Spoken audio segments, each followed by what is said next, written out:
Imagine taking your sick child to the hospital, the one place you're supposed to feel safe, the one place you trust completely. Now imagine the person assigned to care for your baby is the very reason they're dying. This is the story of Genene Jones, a pediatric nurse, a caregiver, a killer, a woman who walked hospital halls with a smile on her face and death in her pockets. By the time anyone figured it out, dozens of children had already paid the price. Stay with me, because this one is going to disturb you.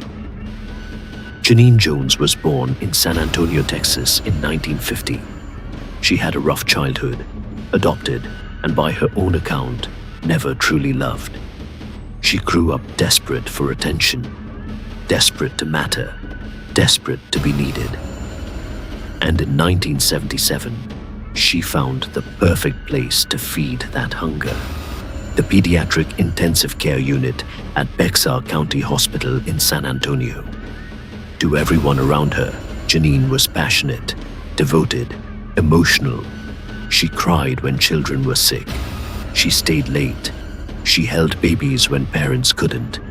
Co-workers called her dedicated. Supervisors praised her work ethic. But behind closed doors, something was very, very wrong. It started quietly. Children under Genene's care began crashing unexpectedly. Seizures, stopped breathing, cardiac arrests. Babies who came in for minor conditions were suddenly fighting for their lives. And every single time, Genene Jones was right there. At first, nurses thought it was bad luck, a rough patch, a coincidence. But some nurses started noticing something darker. The emergencies only seemed to happen on Genene's shift. When she was off, the ward was calm. When she came back, children started dying. One nurse recalled watching Genene inject something into a child's IV line right before the child went into cardiac arrest.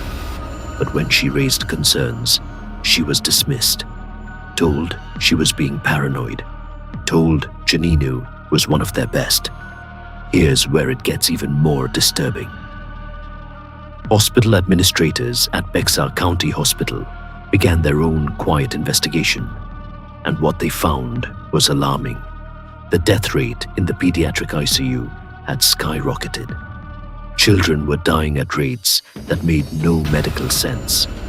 But instead of calling the police, instead of alerting the public, they quietly let Genene Jones resign. No criminal referral, no warning to other hospitals. They handed her a clean record and showed her the door.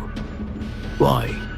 Some say it was to protect the hospital from lawsuits, to avoid scandal, to keep it buried. And just like that, Genene Jones was free to do it all over again.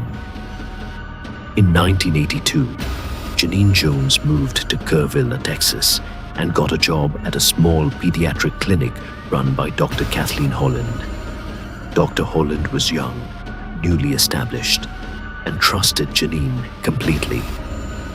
Within weeks of Genene starting work, children visiting the clinic began having mysterious seizures. One of those children was Chelsea McClellan, a healthy, bright-eyed 15-month-old girl brought in by her mother for a routine checkup. Chelsea received an injection from Genene Jones. Minutes later, she stopped breathing. She was rushed to the hospital, briefly revived. Then on the way to a second hospital, she crashed again.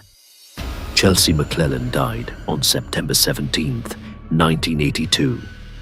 Her mother was devastated. Her death made no sense. But Genene Jones attended the funeral and wept louder than anyone in the room. After Chelsea's death, Dr. Holland started paying closer attention. She noticed that a vial of succinylcholine, a powerful muscle relaxant that can stop breathing, had been tampered with. It had been punctured multiple times. Succinylcholine had been removed and replaced with saline. Dr. Holland went to the authorities. Texas Rangers launched an investigation. Medical records were pulled. Survivors were re-examined. And the picture that emerged was horrifying. Genene Jones had been injecting children with succinylcholine, deliberately sending them into respiratory arrest so she could swoop in, perform CPR, and be the hero. The attention, the praise, the feeling of power. That was her motive. She didn't hate these children. In her twisted mind, she may have even loved them, but she needed the drama. She needed to be needed, and she was willing to kill for it. In 1984, Genene Jones stood trial for the murder of Chelsea McClellan. The evidence was damning. Witness after witness took the stand. The tampered vial, the suspicious patterns, the timeline. She was convicted of murder and sentenced to 99 years in prison. She was also convicted in a separate trial for injuring another infant and given an additional 60-year sentence. Justice, finally.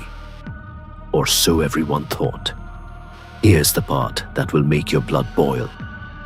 In the 1970s and 80s, Texas passed a law designed to reduce prison overcrowding. It allowed inmates to be released early based on good behavior. Because of that law, Genene Jones was scheduled to be released in 2018. After killing babies, after decades of denied accountability, she was going to walk free. But prosecutors weren't done. In 2017, a grand jury indicted her on multiple new murder charges using evidence that had been preserved for decades. In 2020, Genene Jones pleaded guilty to the murders of 5 more children. She was sentenced to an additional life in prison. She will never leave those walls. Genene Jones operated in plain sight, in hospitals, in clinics, in spaces built on trust. She was enabled by institutions more worried about reputation than justice, and children paid for that silence with their lives. To this day, investigators believe she may have killed anywhere between 11 and 46 children. We may never know the full number.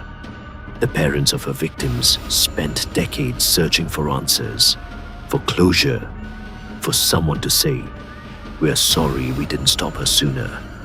Some are still waiting. If this story disturbed you, it should.